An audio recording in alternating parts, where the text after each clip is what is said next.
장례식장에는 검은 옷을 입은 사람들이 가득했습니다. 향 냄새가 가라앉은 공기 속에서 한도윤 회장은 묵묵히 아들의 영정을 바라봤습니다. 사진 속 준호의 미소는 여전히 따뜻했지만 도윤의 표정에는 그 어떤 감정도 보이지 않았습니다. 그의 곁엔 회사 임원들과 정치인들이 줄지어 서 있었습니다. 형식적인 위로와 인사말이 이어졌지만 도윤의 귀에는 아무것도 들리지 않았습니다. 힘내십시오, 회장님. 누군가 조용히 말했다. 그는 고개만 끄덕였습니다. 말 대신 깊은 한숨이 흘러나왔습니다. 밤이 깊어 장례가 끝났을 때 조문객은 모두 떠났습니다. 텅 빈 장례식장에 도윤은 혼자 남았습니다. 탁자 위에는 시든 국화꽃 한 송이가 떨어져 있었습니다. 그는 아들의 이름이 새겨진 위패를 손끝으로 천천히 쓸었습니다. 이제 됐다. 입술이 작게 움직였지만 목소리는 공기 속에 묻혔습니다. 집으로 돌아온 그는 불을 켜지 않은 거실에 앉았습니다. 벽에는 가족 사진이 걸려 있었고 그 속의 아들은 여전히 웃고 있었습니다. 도윤은 눈을 돌렸습니다. 아들의 방문을 열자 먼지 쌓인 책상 위에 봉투 하나가 놓여 있었습니다. 희망나눔센터 후원 내역서라는 글씨가 눈에 들어왔습니다. 잠시 망설이던 그는 봉투를 열어봤습니다. 안에는 여러 장의 영수증과 손으로 적은 메모가 들어 있었습니다. 다음 달엔 보육원 난방비부터 보내야겠다. 짧은 문장 속에 아들의 손글씨가 또렷했습니다. 도윤은 눈썹을 찌푸렸습니다. 이게 뭐야? 그는 즉시 비서를 불렀습니다. 김전무, 이 희망나눔센터라는 곳 알아봐. 비서는 놀란 눈으로 고개를 끄덕였습니다. 그 말투에는 여전히 회장의 권위가 서 있었습니다. 비서가 나간 뒤 도윤은 한참을 자리에서 일어나지 못했습니다. 탁자 위의 서류를 바라보다가 손끝이 미세하게 떨렸습니다. 그는 그 떨림을 애써 무시하듯 손을 주머니에 넣었습니다.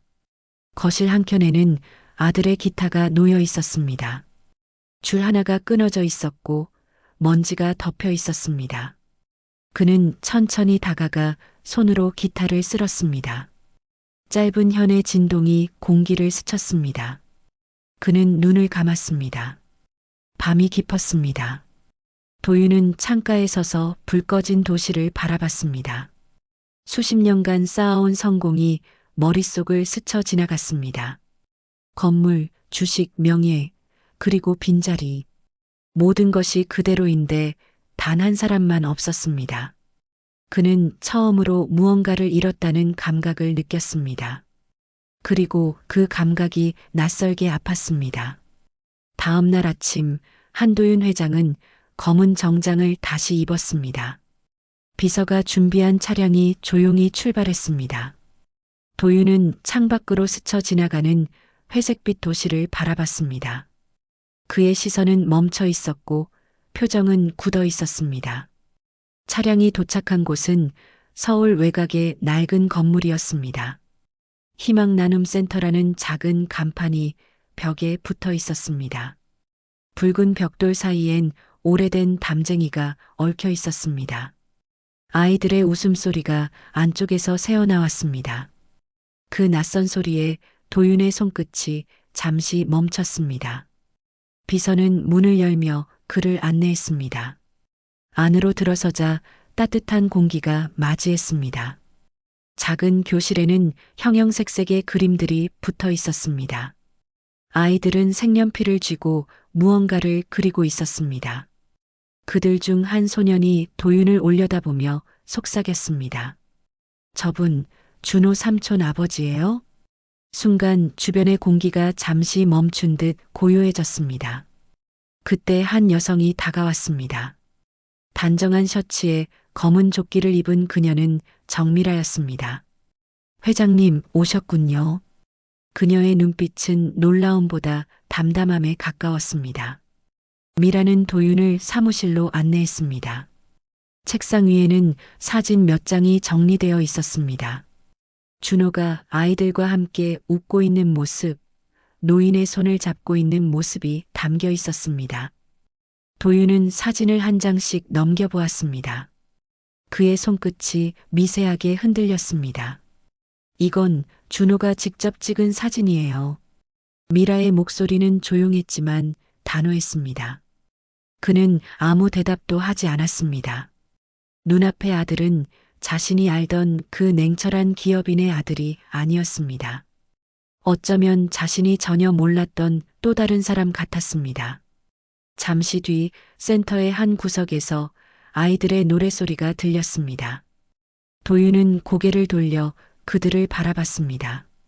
아이들 중 한 명이 벽에 걸린 종이꽃을 손에 들고 있었습니다. 그 꽃에는 준호 삼촌 고마워요라는 글씨가 또박또박 적혀 있었습니다. 도윤은 천천히 걸음을 멈추었습니다. 눈앞이 조금 흐려졌습니다. 그는 조용히 미라에게 인사를 건네고 문을 나섰습니다. 밖으로 나오자 찬 바람이 얼굴을 스쳤습니다. 차에 올라탄 그는 잠시 창문을 열었습니다. 멀리서 들려오는 아이들의 웃음이 다시 한번 그의 귓가를 스쳤습니다. 저 아이들이 준호를 저렇게 기억하는구나. 그는 낮게 중얼거렸습니다. 목소리는 작았고 숨은 거칠었습니다. 비서가 조심스럽게 물었습니다. 회장님, 이제 어디로 모실까요? 도윤은 대답하지 않았습니다. 그는 멍하니 하늘을 올려다봤습니다. 짙은 구름 사이로 햇빛 한 줄기가 비치고 있었습니다. 그 빛은 그에게 낯설 만큼 따뜻했습니다. 사무실 문이 닫히자마자 공기는 무겁게 가라앉았습니다. 한도윤 회장은 자신의 집무실 책상 위에 놓인 보고서를 힘껏 내려쳤습니다. 희망 나눔 센터라니 내 아들이 그런 데에 회사 돈을 썼다고? 그의 목소리는 낮았지만 단단하게 울렸습니다. 비서 김 전무는 조심스럽게 고개를 숙였습니다. 확인해 보니 준호 전무가 몇 차례에 걸쳐 개인 명의로 후원금을 송금했습니다. 도윤의 눈빛이 차갑게 식었습니다. 그 돈의 출처가 어딘지 알아내. 명령이 떨어지자 방 안의 공기가 얼어붙었습니다. 잠시 후 열린 임원회의에서도 그는 예민했습니다. 한 임원이 기업사회 공헌 확대를 제안하자 도윤은 단칼에 잘랐습니다. 회사는 돈을 버는 곳이지 동정심을 나누는 곳이 아닙니다. 그의 말에 회의장은 정적에 잠겼습니다.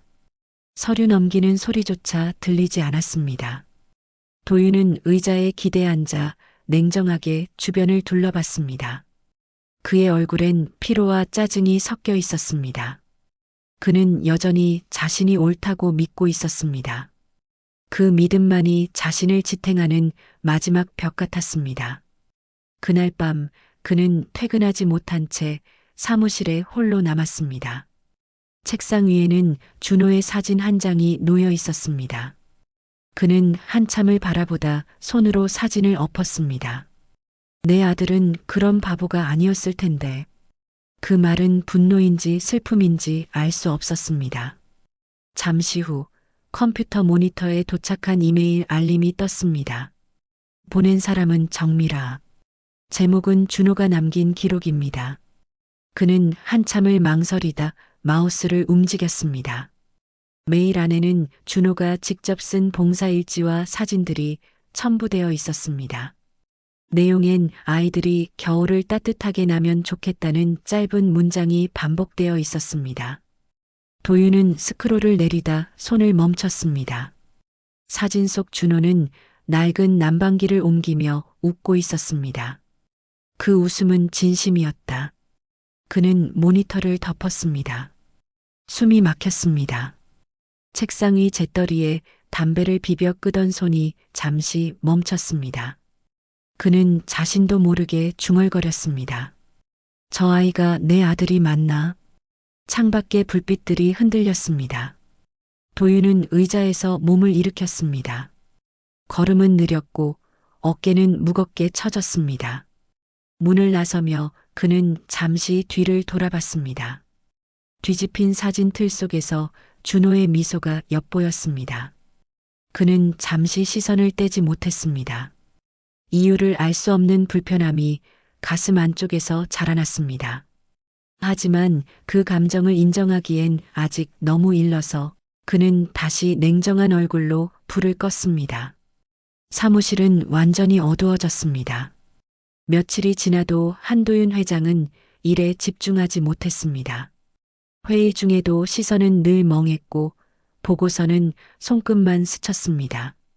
그의 머릿속엔 준호의 봉사 사진이 계속 떠올랐습니다. 결국 그는 결심하듯 자리에서 일어나 정미라에게 전화를 걸었습니다. 잠깐 만나죠. 직접 듣고 싶은 게 있습니다. 목소리는 여전히 단호했지만 어딘가 힘이 빠져 있었습니다. 희망나눔센터 사무실에 들어서자 미라는 조용히 일어났습니다. 그녀는 커피를 내오며 말했습니다. 준호 씨가 생전에 회장님을 많이 존경했어요. 하지만 다르게 살고 싶어 했죠. 도윤은 눈썹을 찌푸렸습니다. 그게 무슨 뜻이오? 미라는 서류 한 뭉치를 내밀었습니다. 그 안엔 준호가 회사의 폐자재를 재활용해 난방 연료를 만든 기록이 담겨 있었습니다. 준호는 반대하는 임원들을 피해 사비로 그 일을 추진했음을 보여주는 증거였습니다. 도윤은 천천히 페이지를 넘겼습니다. 각 장마다 손글씨와 서명, 그리고 아이들의 사진이 함께 붙어 있었습니다. 그는 입술을 깨물었습니다. 그걸 왜 나에게 말하지 않았을까? 미라는 잠시 침묵하다가 조용히 대답했습니다. 회장님이 반대하실 거라고 생각했겠죠. 하지만 준호 씨는 그래도 언젠가 이해받고 싶어 했어요. 그녀의 말이 끝나자 도윤은 고개를 숙였습니다. 묘한 침묵이 두 사람 사이를 채웠습니다. 창밖으로 비가 내리기 시작했습니다. 물방울이 유리창을 타고 천천히 흘러내렸습니다. 도윤은 그 흐름을 따라 시선을 옮겼습니다. 그의 눈빛이 잠시 흔들렸습니다. 그 아이가 내가 알던 그 아인가?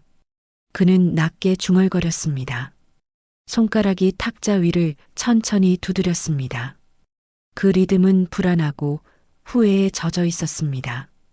사무실을 나서던 도윤은 복도에서 아이들과 마주쳤습니다. 한 소녀가 그에게 웃으며 말했습니다. 할아버지, 준호 삼촌이 우리 집에 난로 놔줬어요. 도윤은 아무 말도 하지 못했습니다. 소녀의 눈빛엔 맑은 신뢰가 담겨 있었습니다. 그는 조용히 고개를 끄덕이고 밖으로 걸어 나왔습니다. 밖에는 비가 여전히 내리고 있었습니다. 그는 차 문을 닫지 않은 채 잠시 멈춰 섰습니다. 도로 끝자락 노숙자들이 비를 피하며 모여 있는 모습이 보였습니다.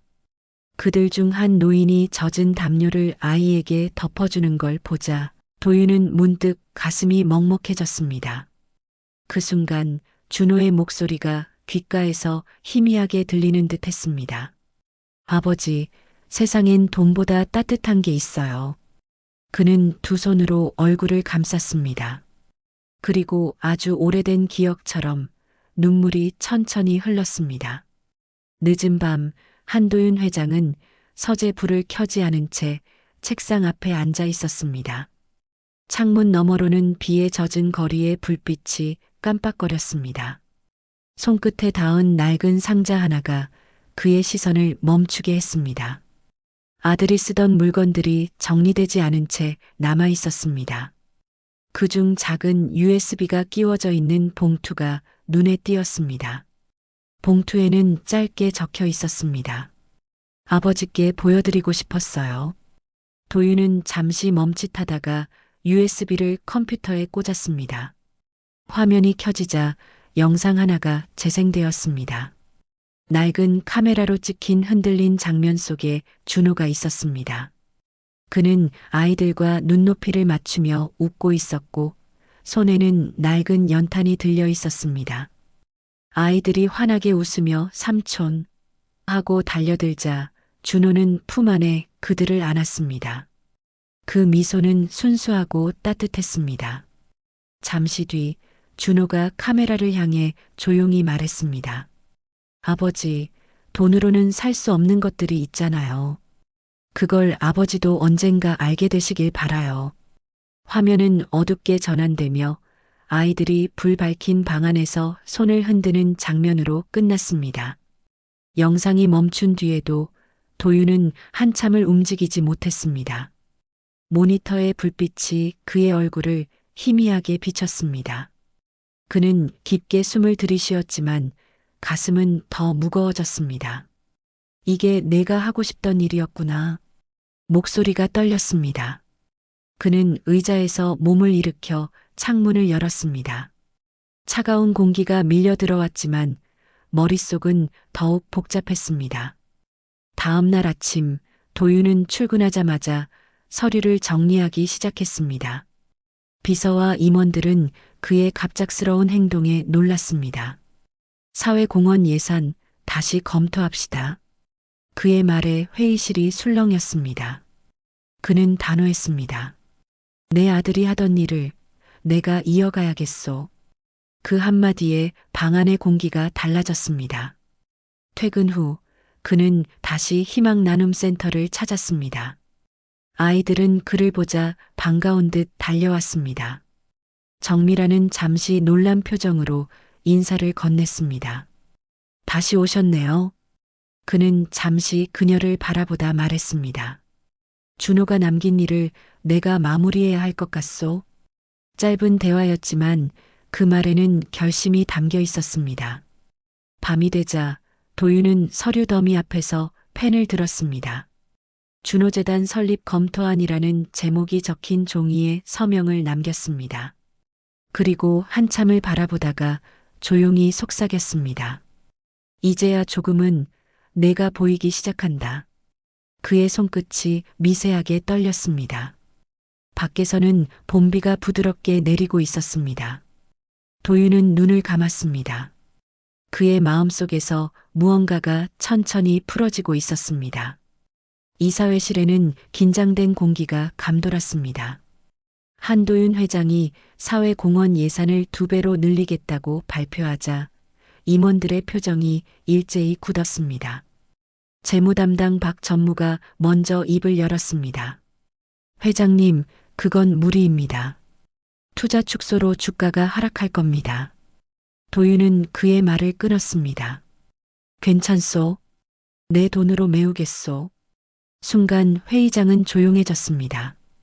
재단 설립안이 담긴 문서를 꺼내놓자 임원들은 서로 눈치를 보았습니다. 준호재단이라니 개인적 감정으로 회사를 움직이실 순 없습니다. 누군가 단호히 말했다. 도윤은 천천히 일어나 그를 바라봤습니다. 이건 감정이 아니라 내 아들이 남긴 일입니다. 짧은 문장이었지만 방 안의 공기를 바꿨습니다. 그는 단호했고 목소리는 떨리지 않았습니다. 기업이 돈만 남기면 뭐합니까? 사람이 남아야지. 누군가는 한숨을 쉬었고 누군가는 고개를 숙였습니다. 결국 이사회는 그의 뜻을 막지 못했습니다. 결의가 통과되자 도윤은 조용히 의자를 밀었습니다. 내일부터 준비에 들어갑시다. 그의 눈빛엔 오랜 세월의 냉기가 사라져 있었습니다. 며칠 뒤 언론은 한도윤 회장, 준호재단 설립이라는 기사를 대대적으로 보도했습니다. 세간의 반응은 엇갈렸습니다. 늦게나마 인간미를 찾았다는 평가와 이미지 세탁일 뿐이라는 비난이 동시에 쏟아졌습니다. 도윤은 그 모든 기사에 아무 반응도 보이지 않았습니다. 대신 직접 현장에 나가 재단 건물 공사장을 살폈습니다. 먼지와 소음 속에서도 그는 한 걸음 한 걸음 천천히 걸었습니다. 준호라면 이곳을 어떻게 만들었을까? 그는 묵묵히 현장 노동자들과 인사를 나눴습니다. 며칠 뒤 재단 운영을 맡게 된 정미라가 보고서를 들고 찾아왔습니다. 첫 프로젝트가 자금 부족으로 중단 위기입니다. 도윤은 잠시 생각하다가 서류를 넘겼습니다. 내 사재에서 10억을 더 넣겠소. 미라는 놀란 눈으로 그를 바라봤습니다. 회장님, 그렇게까지 하셔도. 그는 미소를 지으며 고개를 저었습니다. 그게 내 일이고 내 아들의 몫이요. 밤이 되자 그는 혼자 재단 현장을 걸었습니다. 불빛이 거의 꺼진 공간엔 시멘트 냄새와 먼지가 섞여 있었습니다. 그는 한참을 서 있었습니다. 준호야, 내가 원하던 세상이 이런 거였겠지. 바람이 불며 먼지가 흩날렸습니다. 그는 두 눈을 감고 깊게 숨을 들이켰습니다. 처음으로 세상의 냄새가 따뜻하게 느껴졌습니다. 그 순간 그의 마음속에는 단단한 확신이 자리 잡았습니다. 끝까지 간다. 봄 햇살이 포근하게 내리쬐는 날, 준호재단의 첫 복지센터 개관식이 열렸습니다. 한도윤 회장은 단정한 정장을 입고 천천히 입구로 걸어 들어갔습니다. 건물 벽면에는 큼직하게 새긴 글씨가 보였습니다.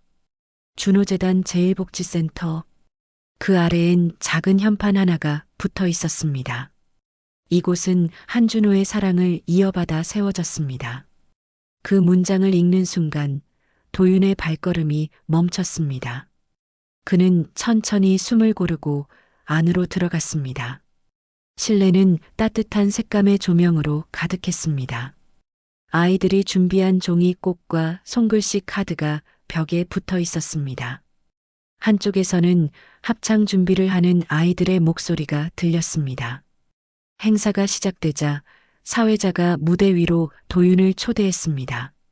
그는 잠시 머뭇거리다가 단상 위에 섰습니다. 수십 쌍의 눈이 그를 바라보고 있었습니다. 이곳은 제 아들이 남긴 마음으로 세워졌습니다. 그가 하던 일을 이제 제가 이어가겠습니다. 목소리는 짧았지만 흔들림이 없었습니다. 박수가 조용히 번졌습니다. 행사 후 아이들이 모여 노래를 불렀습니다. 노랫말은 단순했습니다. 준호 삼촌 고마워요. 다시 웃게 해줘서. 도윤은 그 자리에 서서 노래를 듣고 있었습니다. 그의 눈가가 천천히 젖었습니다.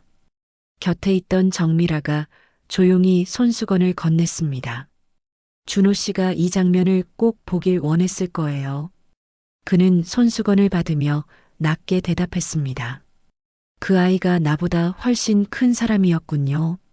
행사가 끝난 뒤 미라는 봉투 하나를 내밀었습니다. 이건 준호 씨가 생전에 저에게 맡긴 편지예요. 회장님께 꼭 전해달라고 했어요. 도윤은 조심스럽게 봉투를 열었습니다. 편지에는 단정한 글씨로 적혀 있었습니다. 아버지, 저는 아버지의 자랑이 되고 싶었습니다. 언젠가 아버지가 이곳에서 웃으실 수 있기를 바랍니다. 그는 편지를 읽다 고개를 숙였습니다. 입술이 떨렸습니다. 그래, 이제야 내가 뭘 원했는지 알겠다. 밖으로 나왔을 때 아이들이 복지센터 앞마당에서 뛰놀고 있었습니다. 그들의 웃음소리가 바람을 타고 울려 퍼졌습니다. 도윤은 그 소리를 들으며 천천히 고개를 들었습니다. 하늘은 맑았고 구름은 느리게 흘렀습니다. 그는 두 손을 모아 하늘을 향해 말했다. 준호야, 내 숙제는 내가 다 했단다. 그의 목소리는 떨렸지만 따뜻했습니다. 햇살이 그의 어깨 위로 부드럽게 내려앉았습니다. 그 순간 도윤의 얼굴에는 오랜 세월 잃었던 미소가 다시 피어났습니다. 몇 해가 흘렀습니다. 이제 준호재단은 전국 여러 지역으로 확장되었습니다. 아이들을 위한 방과 후 교실, 어르신 돌봄센터, 장애인 지원 프로그램까지 운영되고 있었습니다. 그 중심에는 여전히 한도윤이 있었습니다. 하지만 이제 사람들은 그를 회장님이라 부르지 않았습니다. 대신 모두가 그를 준호 아버지라 불렀습니다. 그 호칭에 도윤은 늘 조용히 미소를 지었습니다. 이날도 그는 복지센터를 찾았습니다. 아이들은 달려와 그의 손을 붙잡았습니다. 준호 아버지, 오늘은 어떤 책 읽어주세요? 그는 웃으며 자리에 앉았습니다. 낡은 동화책을 펼쳐 천천히 읽어 내려갔습니다. 아이들은 숨죽이며 그의 목소리를 들었습니다. 이야기가 끝나자 작은 손들이 박수를 쳤습니다. 그는 책을 덮으며 아이들의 머리를 하나씩 쓰다듬었습니다. 이젠 내가 배워야겠구나. 그 말에 아이들이 깔깔 웃었습니다. 정미라가 복도 끝에서 그 장면을 지켜보고 있었습니다. 그녀는 잠시 눈을 감았습니다. 예전의 냉정한 회장은 이제 없었습니다. 대신 사람 사이에서 웃고 마음을 건네는 한 노인이 서 있었습니다. 그녀는 조용히 걸어와 그에게 말했습니다. 이제 준호 씨가 정말 자랑스러워 하겠네요. 도윤은 천천히 고개를 끄덕였습니다. 이 모든 게 그 아이 덕분이요.